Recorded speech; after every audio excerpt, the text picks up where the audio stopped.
sofreis.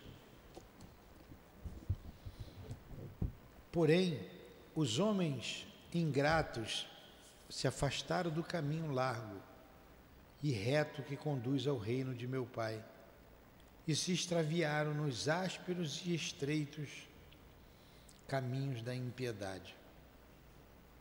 Meu Pai não quer aniquilar a raça humana.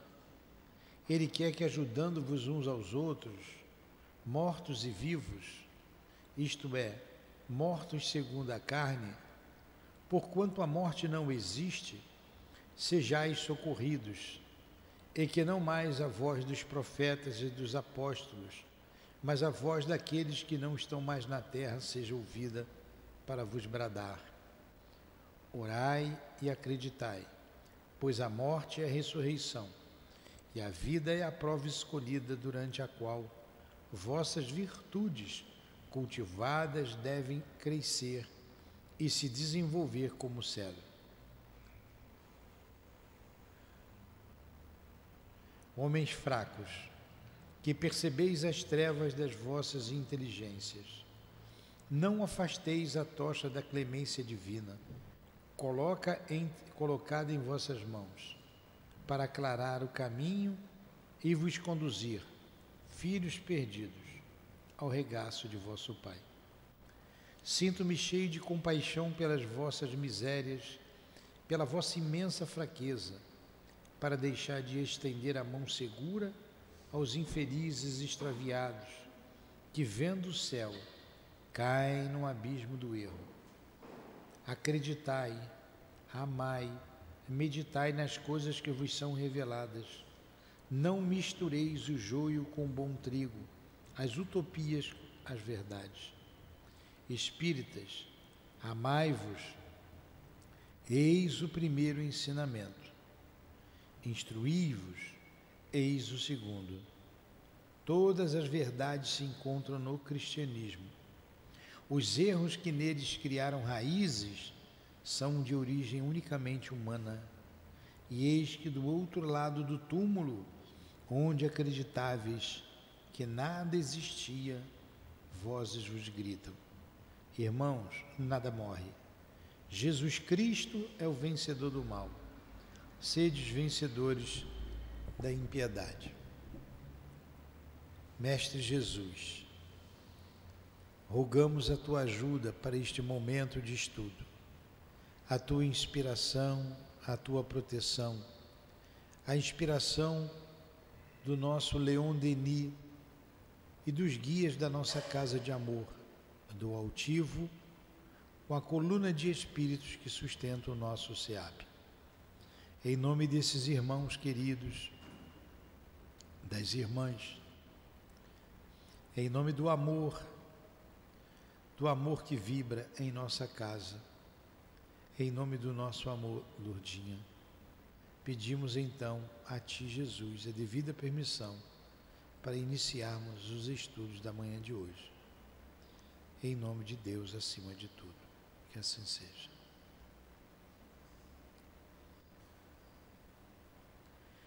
Vamos lá. A gente leu aqui agora a mensagem do Espírito Verdade, dizendo o seguinte: todas as verdades se encontram no cristianismo. Os erros que neles criaram raízes são de origem unicamente humana. Foi o que a gente leu aqui agora. Então, os erros que tem no cristianismo são de origem humana. Os homens inseriram no cristianismo os erros para dominar, por interesses econômicos, interesses pessoais. Se mudou o cristianismo e muita coisa foi mudada. Dentre elas, a criação do demônio, do inferno, do paraíso, e por aí vai. Não se pode falar com os mortos. Então se mudou muita coisa, tirou a reencarnação, não existe reencarnação. a comunicabilidade. A Terra é o centro do universo. Agora não tem mais isso, né? Antigamente tinha. E por aí vai. Muita coisa, muita coisa. Entram os dogmas que os homens se reuniam e discutiam. E a partir de agora passa a ser uma verdade, era imposta. E quem não seguisse essas verdades eram considerados hereges. E os hereges eram torturados, alguns queimados em praça pública. Foi isso que o homem fez. Em nome de Jesus, o nosso mestre, nós vamos chamá-lo de bondoso, mas ele não aceitou o qualificativo de bom, tamanha a sua humildade e simplicidade. Em nome dele se criou tudo isso. A perseguição, a guerra, o mal. O mal foi criado pelos homens. As verdades estão no cristianismo. E a doutrina espírita vem resgatar isso. Leon Denis deu prosseguimento a Kardec, a divulgação doutrinária, é um desses espíritos. E ele coloca aqui, onde nós paramos, a semana passada. A gente está estudando o cristianismo. O catolicismo obscureceu as consciências pela superstição, perturbou as inteligências pela ideia sombria e terrível de um Deus vingador. Olha aí, um Deus que se vinga, um Deus que condena, um Deus que manda para o inferno. Isso começou no catolicismo. Jesus não falou nada disso. Desabituou o homem de pensar. Outra coisa, senta, levanta, ajoelha, levanta, senta. Parou de pensar. É só o que o seu mestre mandar.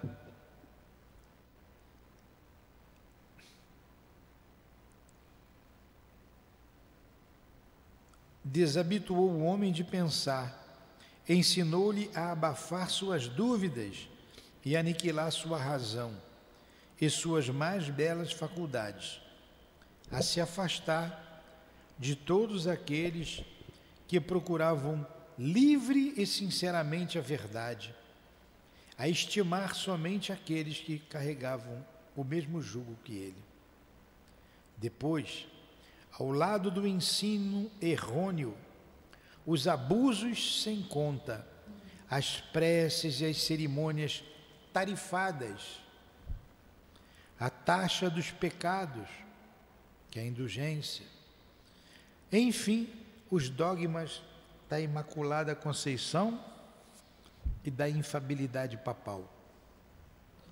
O poder temporal, violação flagrante desse preceito do Deuteronômio, que permite aos sacerdotes possuir os bens da terra e ter parte de alguma herança, porque o Senhor é Ele próprio sua herança. Tudo isso mostra qual a distância que separa as concepções católicas dos verdadeiros ensinamentos dos livros sagrados. Então, o homem deturpou o cristianismo todo. Entretanto, a Igreja fez uma obra útil, teve suas épocas de grandeza, opôs obstáculos à barbárie, cobriu o globo de instituições de benemerência, mas petrificada nos seus dogmas, imobiliza-se, enquanto que sua volta tudo caminha, tudo avança. A cada dia a ciência cresce e a razão humana toma seu impulso. Nada escapa à lei do progresso. As religiões, não menos que o resto, elas puderam responder às necessidades de um tempo e de um estado social atrasados, mas chega o momento em que essas religiões aprisionadas nas suas fórmulas como num círculo de ferro, devem mudar ou morrer. Tendo dado à história tudo o que podia lhe oferecer, o catolicismo tornou-se impotente para fecundar o espírito humano. Este o abandona e, na sua caminhada incessante, avança para concepções mais vastas e mais elevadas. A ideia cristã não morrerá por isso. Ela se transformará apenas para reaparecer sob uma forma nova e depurada. Virá um tempo em que os dogmas e as práticas católicas serão somente uma vaga lembrança quase apagada da memória dos homens, como é para nós o paganismo romano e escandinavo. Mas a grande figura do crucificado dominará os séculos, e 3 coisas subsistirão do seu ensino, pois elas são a expressão da verdade eterna: a unidade de Deus, a imortalidade da alma e a fraternidade humana. O que foi que nós lemos aqui? O que foi que Leon Denis nos trouxe? O desvio que o homem fez do cristianismo. Só isso. E a doutrina espírita vem para colocar no lugar, no seu devido lugar, as prédicas do Cristo, o que o Cristo falou. Vem relembrar o que Jesus disse. A doutrina espírita faz isso. E esses penduricalhos que existem dentro do cristianismo vão se apagar com o tempo. Vão se apagar. Esses dogmas absurdos, isso tudo vai por água abaixo. Ficará apenas a unidade divina, como ele colocou no final, ó, Deus é único, a imortalidade da alma, ninguém morre, mantendo a sua individualidade, e a fraternidade. Fora da caridade não há salvação. Deus é único, a morte não existe e a fraternidade é uma necessidade. Essas 3 verdades ficarão para sempre. O que é do homem vai passar. Então, o que ele vinha dizendo ali também, o progresso humano é lei, chegou. O desenvolvimento da razão. E com isso, aqueles dogmas católicos ficaram para trás. A igreja acabou fazendo muito mais descrente do que crente, com seus dogmas, com a infalibilidade papal, dentre tantos outros, são centenas de dogmas. Ficou para trás. Aí surge o século das luzes, aonde vêm os grandes pensadores, os grandes filósofos, e contestam a Igreja Católica, contestam Deus. No meio dessa confusão surge a doutrina espírita. No meio dessa confusão, no século XIX. Ele vai falar de um desses filósofos materialistas, Augusto Comte, com o positivismo. Nós vamos ver já já. E jogando Deus, expulsando Deus da França, expulsando Deus da terra, com as ideias materialistas, surge a doutrina espírita para fortalecer a fé no coração dos homens. A gente passa agora por um momento dificílimo, em que, novamente, querem expulsar Deus do planeta Terra, querem expulsar Jesus do planeta Terra. Jesus é um irmão nosso. Deus é o Criador de todas as coisas. Então essas doutrinas nihilistas, nihilismo é materialismo, a mesma coisa. Doutrinas nihilistas, doutrinas materialistas, como o comunismo, dentre outras doutrinas materialistas, não aceitam Deus, não aceitam Jesus. E a gente passa um momento delicado novamente na história da humanidade. Vocês viram a chacota que fizeram na abertura das Olimpíadas com o cristianismo. Mas isso não é só na França, isso é na Europa inteira. E chegou no Brasil também. A gente precisa fortificar essa fé, estudando, compreendendo melhor o cristianismo através da doutrina espírita. Continua Leon Denis. Se escreve assim, Leon, L-E-O-N, Leon Denis, D-E-N-I-S. Mas não se fala Leon Denis, se fala Leon Denis. Em francês, o S não se pronuncia. Leon Denis. É difícil. Eu vejo um monte de gente falar Leon Diniz, né? Leon Denis. Não é Leon Denis. Apesar das perseguições religiosas, a doutrina secreta perpetuou-se através dos tempos. Dela se encontra a marca em toda a Idade Média. Os iniciados judeus já a tinham numa época recuada, consignada em duas obras célebres, o Zohar e o Sefer Gesirá. Sua reunião forma a Cabala, uma das obras capitais da ciência esotérica.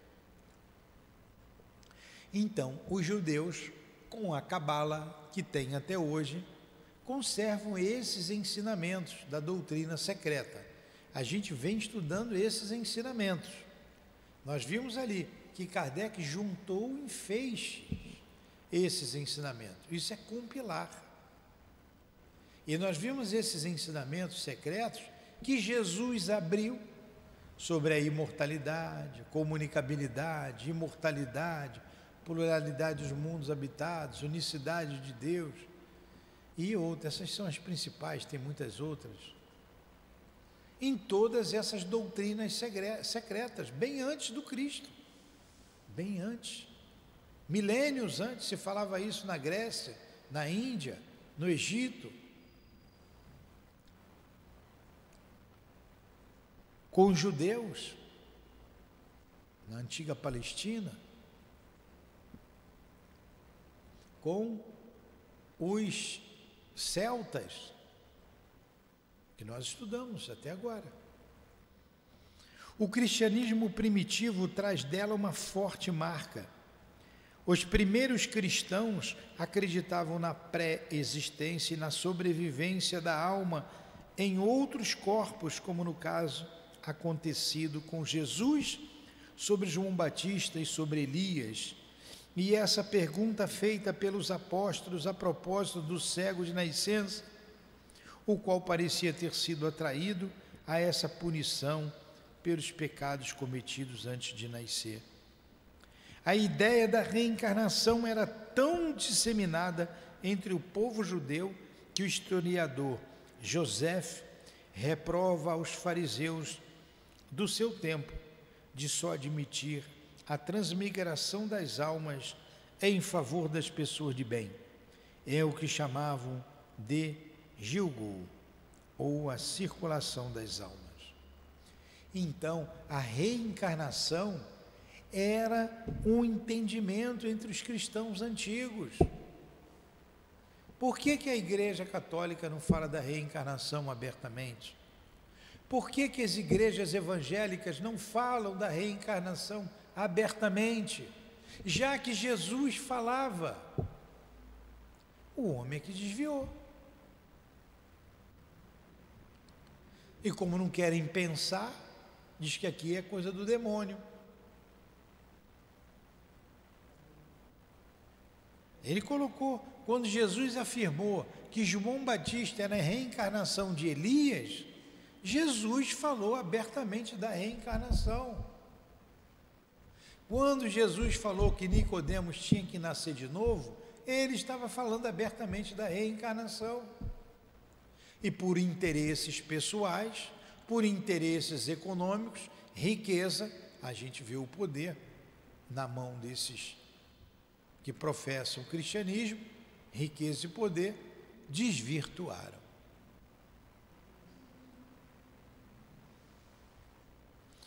Os cristãos abandonavam-se também às evocações e comunicavam com os espíritos, e se comunicavam com os espíritos dos mortos. Olha, os cristãos se comunicavam com os espíritos dos mortos. Encontram-se no Atos dos Apóstolos numerosas indicações sobre esse ponto.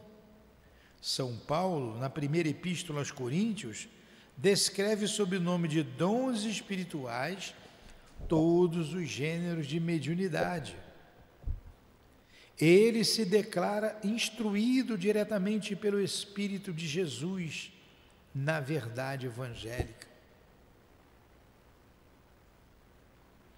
Atribuíam-se, às vezes, essas inspirações aos maus espíritos, ao que alguns chamavam de espírito de Piton.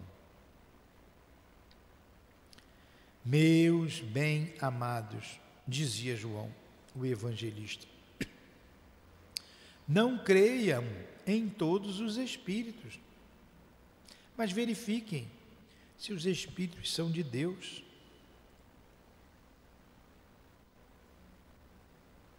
Olha o que João falava, vocês já não ouviram essa frase? Meus bem-amados, não acrediteis em todos os espíritos.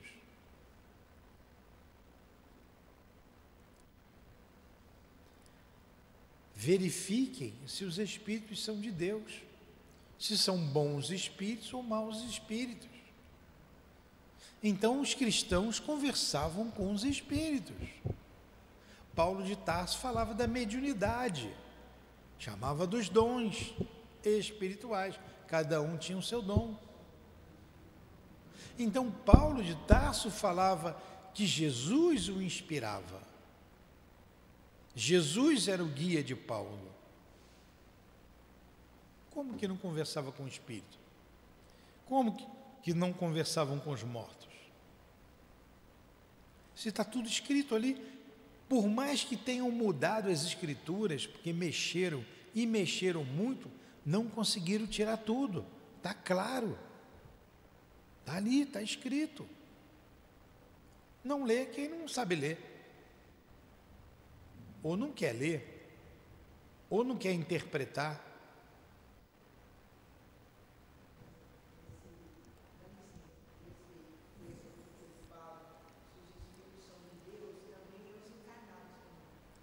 Sim.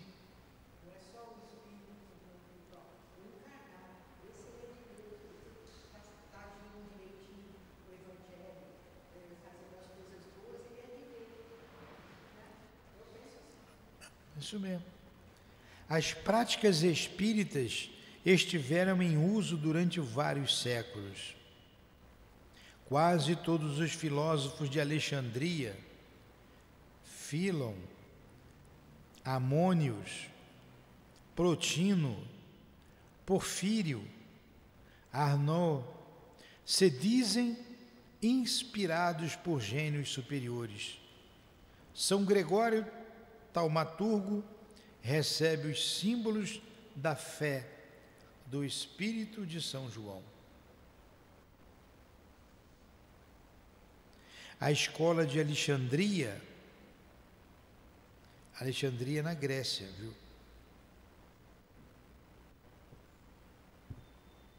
Resplandecia, então, com o brilho mais vivo.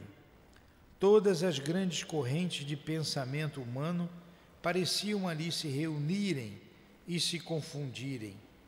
Essa escola célebre produzira uma pleiade de espíritos brilhantes que se esforçavam para fundir a filosofia de Pitágoras e de Platão com as tradições da cabala judia e os princípios do cristianismo. Esperavam formar assim uma doutrina definitiva, com largas e poderosas visões, uma religião universal e imperecível. Era o sonho de Filon. Como Sócrates, esse grande pensador tem seu espírito familiar que o assiste, o inspira, o faz escrever durante o sono. Da mesma forma que Amônios e Plotino, os quais Porfírio diz que eram inspirados por um gênio, não daqueles chamados demônios, mas daqueles chamados deuses. Plotino escreveu um livro sobre os espíritos familiares. Como eles, Jâmblico era versado em teurgia e se comunicava com o invisível. De todos os campeões do cristianismo esotérico, Orígenes é o mais conhecido. Esse homem de gênio, que foi um grande filósofo e um santo, estabeleceu nas suas obras que a desigualdade dos seres é a consequência dos seus diversos méritos. As únicas penas conforme a bondade e a justiça divina são, diz ele, as penas medicinais, as que têm por efeito purificar progressivamente as almas nas séries de existências antes da sua admissão ao céu. Entre os pais da Igreja, muitos partilhavam suas visões e se apoiavam sobre as revelações dos Espíritos aos profetas ou médium. Santo Agostinho, o grande sacerdote de Hipone, no seu tratado de cura para os mortos, fala das manifestações ocultas e acrescenta: por que não atribuir essas operações aos espíritos dos defuntos e deixar de acreditar que a providência divina faz bom uso de tudo para instruir os homens, consolá-los, assustá-los? Na sua Cidade de Deus, a propósito do corpo claro, etéreo, perfumado, que é o invólucro da alma e que conserva a imagem do corpo carnal, esse pai da Igreja fala das operações teúrgicas conhecidas sob o nome de téletes, que o tomavam capaz de comunicar-se com espíritos e os anjos e de ter visões admiráveis. O que eu estou lendo aqui? Vocês estão com essa cara aí, sem acompanhar no livro? Eu estou lendo aqui, Leon Denis está trazendo para a gente que muitos filósofos falavam da reencarnação, falavam da comunicação com os mortos, inclusive Santo Agostinho. Santo Agostinho é um dos pais da Igreja Católica, é um dos pilares da Igreja Católica. Como ele disse aqui abertamente, os espíritos são as almas dos mortos, que nos instruem. Então, todos esses filósofos antigos, ele usou um que a gente sempre fala o nome aqui, Orígenes, eram filósofos e médiuns, conversavam com os espíritos, falavam do mundo espiritual. Então, Leon Denis está trazendo um histórico do cristianismo aqui. Ele trouxe um histórico dessas ideias nas diversas civilizações, com os iniciados. E agora está falando do cristianismo, que foi uma revelação do que falavam, do que estudavam os iniciados nas grandes escolas, como já dissemos, do Egito, da Grécia, enfim. Estão entendendo isso? Está entendendo, irmã da Irineia?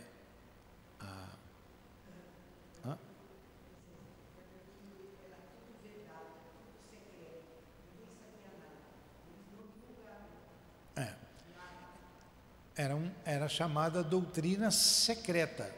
Mas Jesus abriu isso. Jesus falou sobre isso.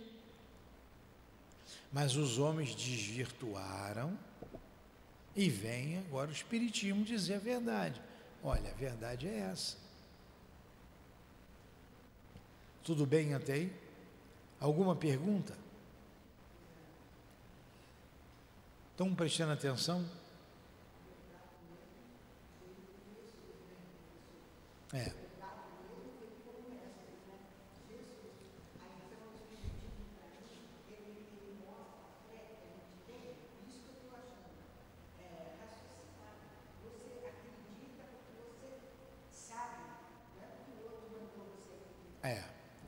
É isso aí, a fé raciocinada.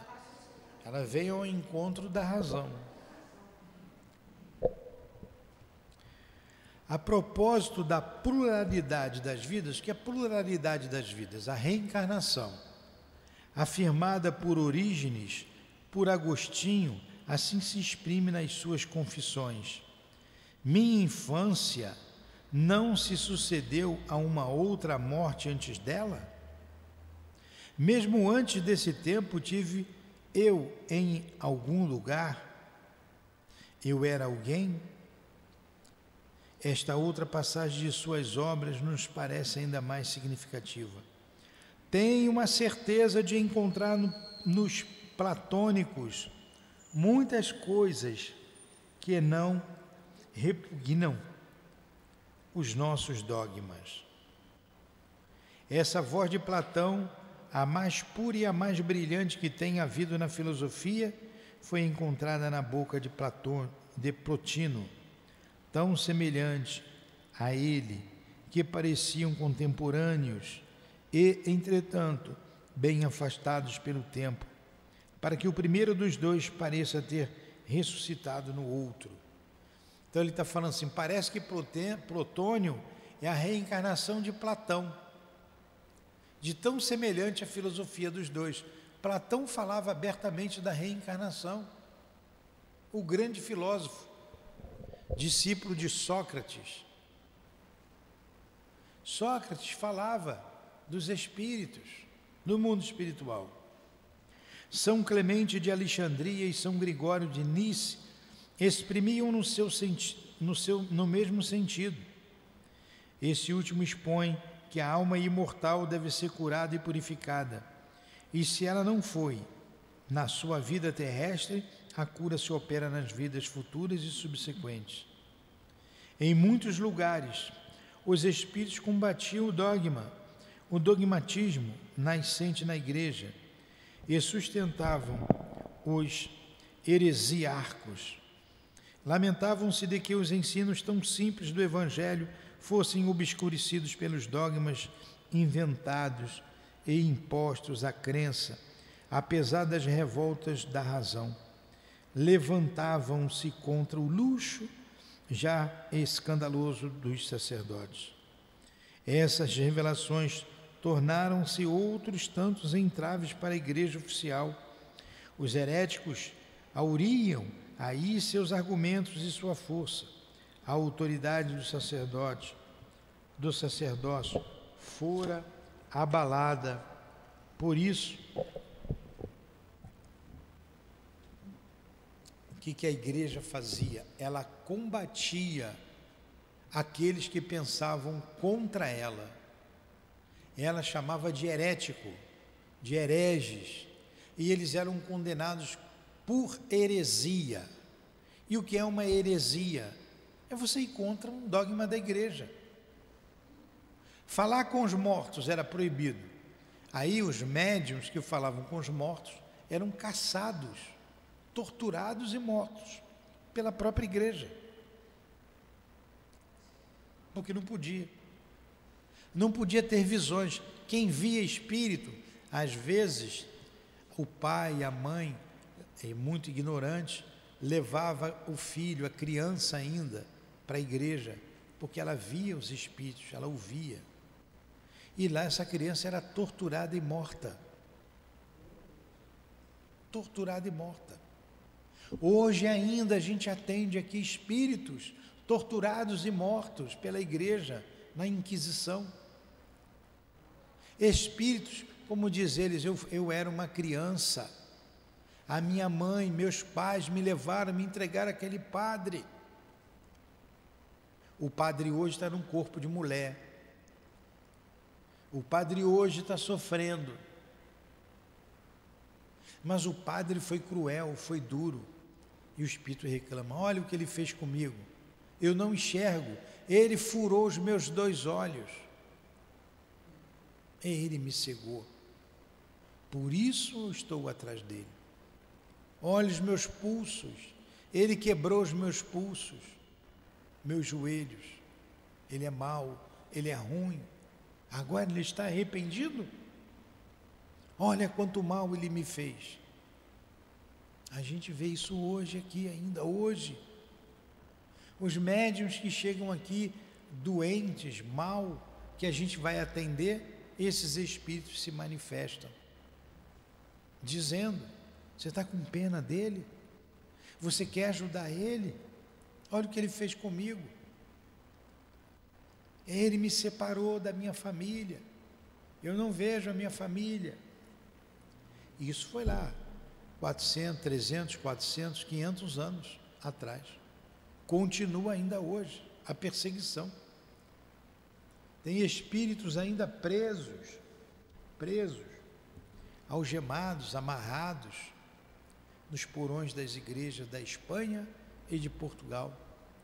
Muitos acompanhando esses homens hoje.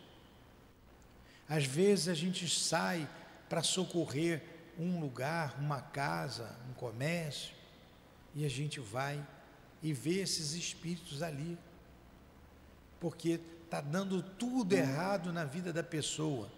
Ela vem pedir socorro, e algumas vezes a gente vai na casa da pessoa, ou no estabelecimento dela, autorizado pelos guias da casa, pelo altivo e pelos demais guias, a gente vai. E chega lá, a gente vê esses espíritos presos a ele, fazendo com que tudo dê errado em sua vida. É uma vingança. A gente fica com pena, com compaixão do médium, mas a gente também sente compaixão desses espíritos que tanto sofrem, que tanto sofreram e continuam sofrendo aí, com 100, 200, 300, 400, 500 anos sofrendo.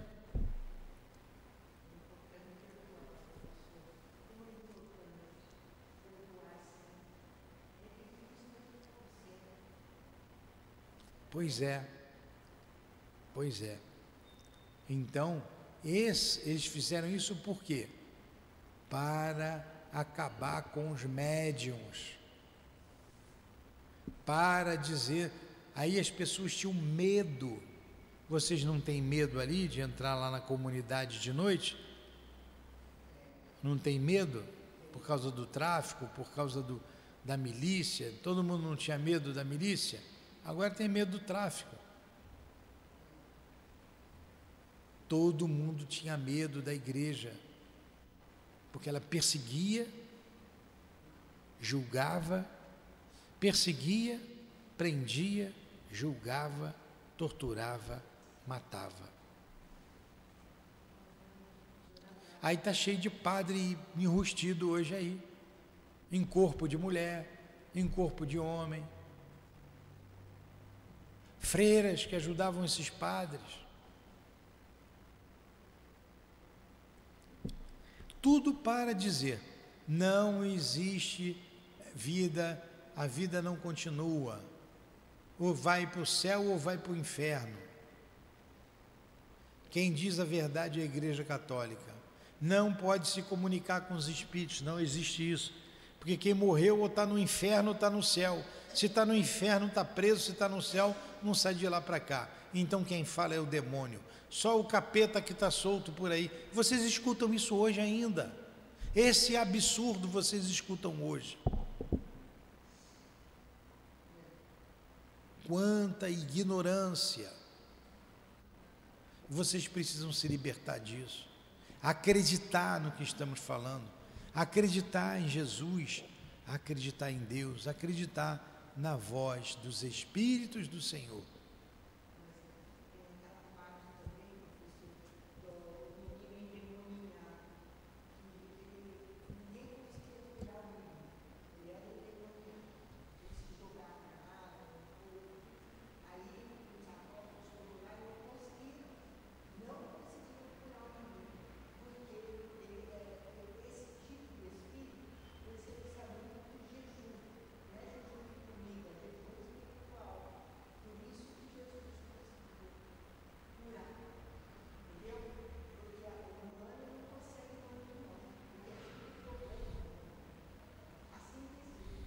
Isso mesmo.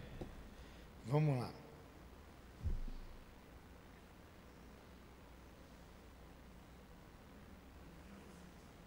Julgou então necessário impor. É aqui que eu estou, né? Julgou então necessário impor silêncio aos partidários da doutrina secreta. Impunha silêncio como? Com a violência, fazendo-os renunciar a todo intercâmbio com os espíritos e a condenar seus ensinos como inspirados pelo demônio. Não é o que acontece hoje ainda?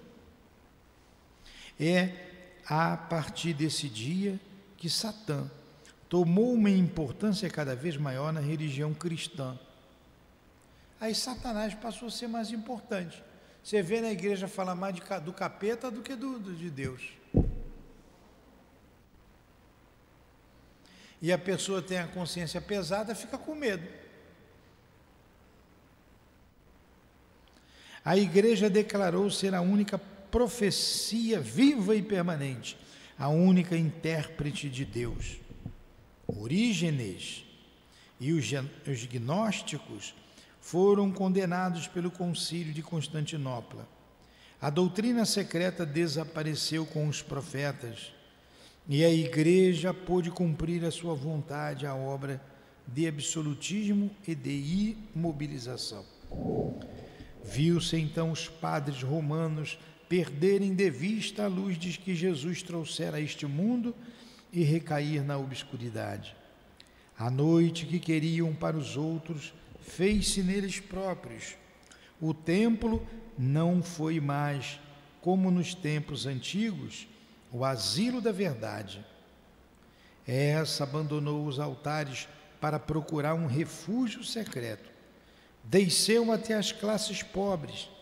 Foi inspirar-se nos missionários humildes, nos apóstolos obscuros que, sob o nome do Evangelho de São João, procuraram restabelecer em diferentes pontos da Europa a simples e pura religião de Jesus, a religião da igualdade e do amor. Essas doutrinas foram abafadas pela fumaça das fogueiras ou afogadas nas ondas de sangue. Toda a história da Idade Média está repleta dessas tentativas do pensamento, desses despertamentos radiosos, seguidos das reações do despotismo religioso e monárquico e de períodos de morno silêncio. Todavia,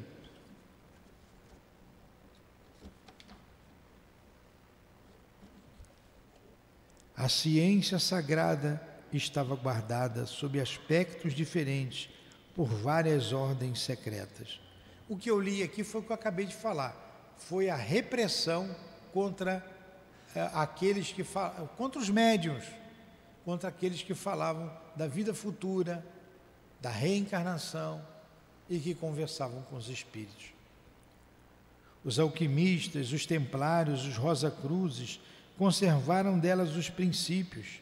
Os templários foram perseguidos com obstinação pela Igreja oficial. Esta temia, no mais alto ponto, as escolas secretas e o império que exerciam sobre as inteligências. Sob o pretexto de bruxaria, de pactos com o diabo, ela destruiu quase todas as ferro e fogo. A reforma conseguiu arrancar a metade da Europa do jugo de Roma. O protestantismo distingue-se do catolicismo pelo princípio em que repousa, o livre exame. Sua moral é mais precisa. Ele tem o mérito de se aproximar mais da simplicidade evangélica.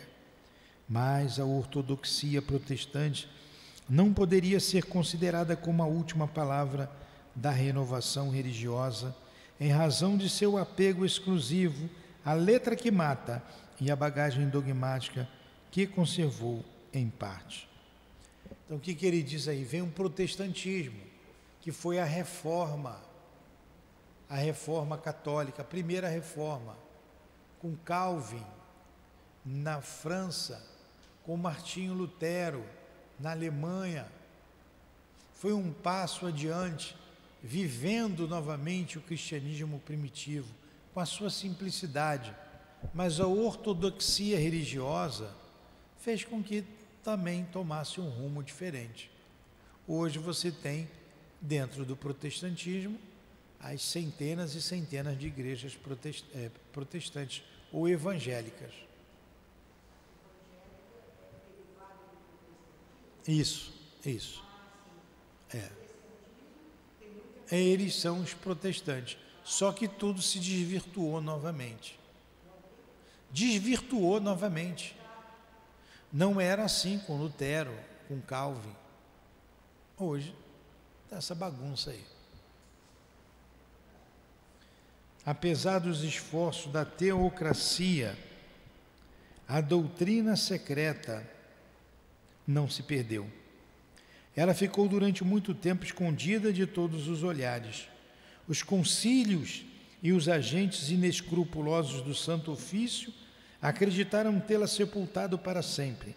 Entretanto, sob a pedra chumbada sobre ela, essa doutrina vivia sempre, semelhante à lâmpada sepulcral que queima solitária na noite. Mesmo no seio do clero, sempre houve partidários secretos dessas ideias de preexistência e de comunicação com o invisível. Alguns dentre eles ousavam elevar a voz. Já em 1843, num de seus mandamentos, o senhor de Montal, bispo de Chartres, falava nesses termos: já que não é proibido crer na pré-existência das almas, quem pode saber o que aconteceu no longínquo das idades entre as inteligências? A gente vai terminar já. O cardeal de Bona dizia o seguinte: temos nos espantado que se possa encontrar homens de bom senso que tenham ousado negar completamente as aparições e as comunicações das almas com os vivos, ou atribuir-lhes uma imaginação enganada, ou então a arte dos demônios. Então ele está dizendo aqui que padres na igreja, bispos, falavam da comunicação, ousavam falar da comunicabilidade dos espíritos. Aqui outros, como o senhor Calderone, diretor de filosofia em Palermo, ele publicava o seguinte: parece-me, e é o último trecho, publicava na Basílica de São Pedro. Vamos ver uma passagem, é pequeno.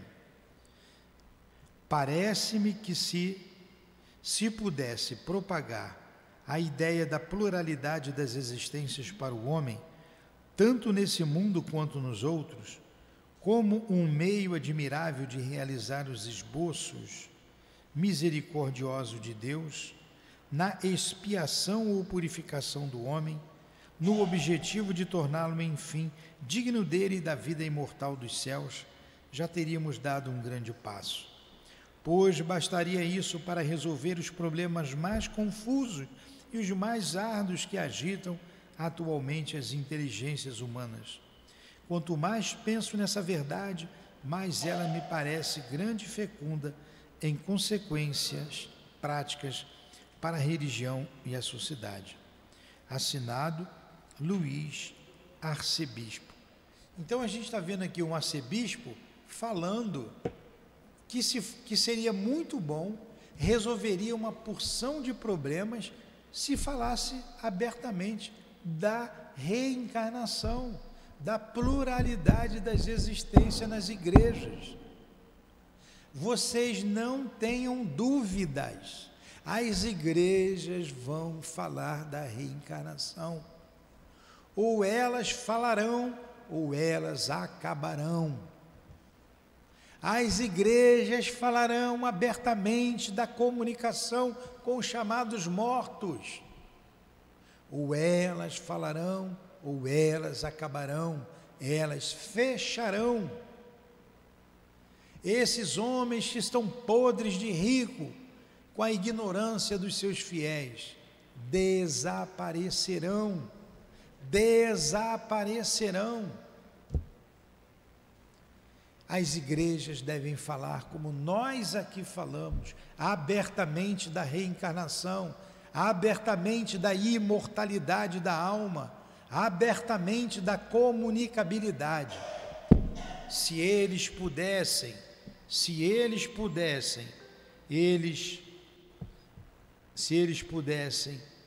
eles me mandariam para a fogueira. Se eles pudessem, pegariam a gente aqui, botaria no porão de uma igreja e ia torturar novamente, me proibindo de falar sobre isso, até a minha morte. Era assim que eles faziam, com aqueles que viam, mas eu estou vendo os espíritos, eles estão me falando aqui, você não está vendo nada. Foi assim que aconteceu com Joana d'Arc, a Virgem de Dom Remy. Joana d'Arc foi julgada pelo Santo Ofício, condenada à morte, à fogueira, e mandada para o quinto dos infernos pelos bispos.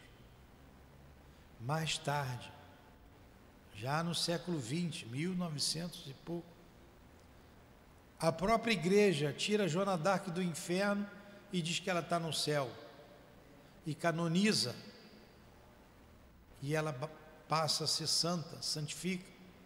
Santa Joana d'Arc, a padroeira da França, foi condenada à fogueira porque ela ouvia a voz dos espíritos, a voz dos santos, e ela não falava nem nos espíritos, dos santos, ela ouvia a voz dos seus santos. São Miguel, Santa Catarina e Santa Clara, ela ouvia a voz dos santos, por isso ela foi condenada à fogueira, amarrada numa praça pública, era para servir de exemplo.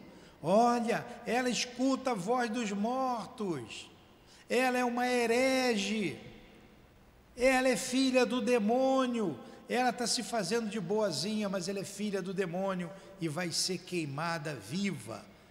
Fazia lá uma estaca, amarrava, colocava lenha em volta e acendia a fogueira. Que morte dolorosa! Quem quer ser morto assim? Alguém quer ser morto assim? Então quem via, quem ouvia os espíritos só se calava. E a igreja pensou que tinha acabado com tudo. Só que não depende da igreja, como não depende de nós, os espíritos se manifestarem. Eles se manifestam, continuaram se manifestando. E médio é igual capim, como disse o Chico, morre um e nasce 1000. E eles continuam falando para a gente, não existe a morte. Nós somos as almas dos homens que já viveram na terra. O inferno e o céu está dentro de cada um de nós. Os mais inteligentes escutam, raciocinam e seguem essa doutrina libertadora. Os que não gostam de pensar ou têm interesses escusos, mantêm o povo na ignorância. conduzindo um bando de cegos. Como disse Jesus, quando um cego conduz outro cego, os dois caem no poço, não é? Um ceguinho vai atravessar a rua de outro ceguinho. Me dá a mão que eu vou te atravessar. Está arriscado de ser atropelado, tá ou não está?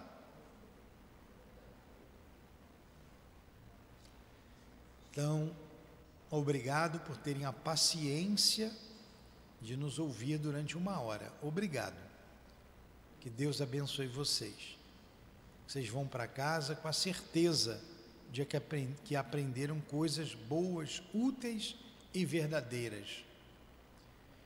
E assim a vida de vocês se transforme. Que vocês se transformem em pessoas de bem. Agradecemos a Jesus. Agradecemos aos Espíritos do Senhor que se manifestam nesta casa de amor. Agradecemos a todos vocês, a Jesus, do fundo dos nossos corações. Que Deus os abençoe. Deus abençoe a Leon Denis, que de maneira clara, simples, nos fala da vida depois da morte. Allan Kardec, o mestre de todos nós.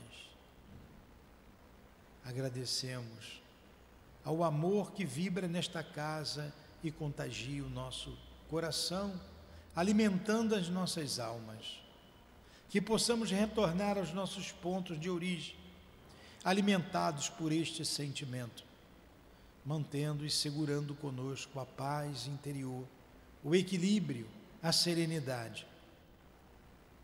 Em nome desse amor, em nome do altivo, em nome do nosso amor, Lourdinha, do teu amor, Jesus, e do amor de Deus acima de tudo, encerramos os estudos da manhã de hoje, em torno da obra Depois da Morte, de Leon Denis. Que assim seja, graças a Deus.